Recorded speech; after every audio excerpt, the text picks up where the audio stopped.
আসসালামু আলাইকুম ওয়া রাহমাতুল্লাহ। আজকে চারটি গুরুত্বপূর্ণ আমলের কথা শুনবো। আল্লাহ রসুলের সাহাবী হযরত আলী রাদিয়াল্লাহু তাআলা আনহু বলেন যে আল্লাহর বান্দা এই চারটি আমলকে মেনে চলতে পারবে এবং এই চারটি আমলের উপর গুরুত্ব সহকারে আমল করতে পারবে, আল্লাহ তাআলা রব্বুল আলামিনের কাছের বান্দা হইতে পারবে এবং তার ঈমানকে ধরে রাখা অনেকটা সহজ হয়ে যাবে। নাম্বার 1 যে আমলটার কথা বলছেন, রাগের সময় অন্য মুসলমান ভাই অথবা হিন্দু খ্রিস্টান যে ধর্মেরই লোক হোক না কেন তাকে ক্ষমা করে দেওয়া। কিরকম?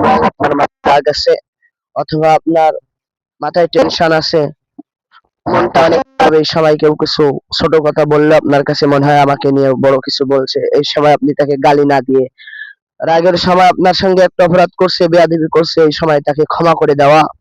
নাম্বার 2 যে কথাটা বলছে, অতি দরিদ্র অবস্থায় দান করা। কিরকম?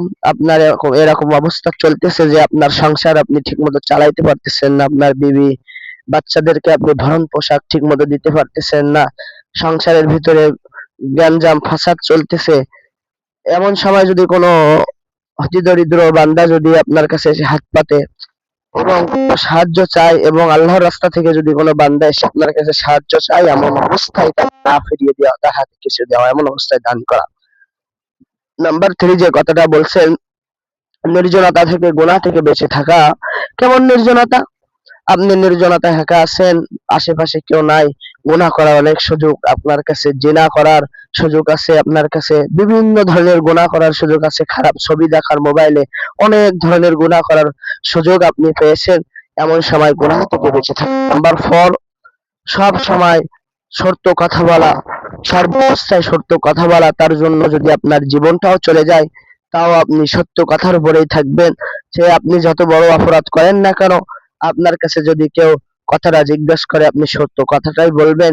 তার জন্য যদি আপনার জীবনটাও চলে যায় তারপরে আপনি সত্য কথাটা বলবেন। সে প্রধানমন্ত্রী, এমপি, বাদশাহ, মন্ত্রীর সামনে যদি বলতে হয় সকলের সামনে বলবেন, কারণ এমপি, মন্ত্রী, বাদশাহ, প্রধানমন্ত্রী এদের থেকেও তো আমার আল্লাহ তাআলা রব্বুল আলামিন বড়। সেই জন্য একটি কবিরা গুনাহ আপনার আমার জাহান্নামের জন্য মূল হতে পারে। সেই জন্য একটি কবিরা গুনাহ যদি আপনি ইয়ার্কি করেও বলে ফেলান, একটা মিথ্যা কথা যদি আপনি ইয়ার্কি করে বলে ফেলান, হাসতে হাসতেও যদি বলে ফেলান, তাহলে আপনি আর আমার মুসলমানের জন্য ৭,০০০ বছর কমপক্ষে জাহান্নাম আল্লাহ তাআলা রব্বুল আলামিন বাজেট করে রাখছেন। সেজন্য মিথ্যা কথা থেকে বেঁচে থাকার আল্লাহ তাআলা রব্বুল আলামিন সর্বপ্রথম আমাকে এবং আপনাদেরকে তৌফিক দান করুক। আমিন।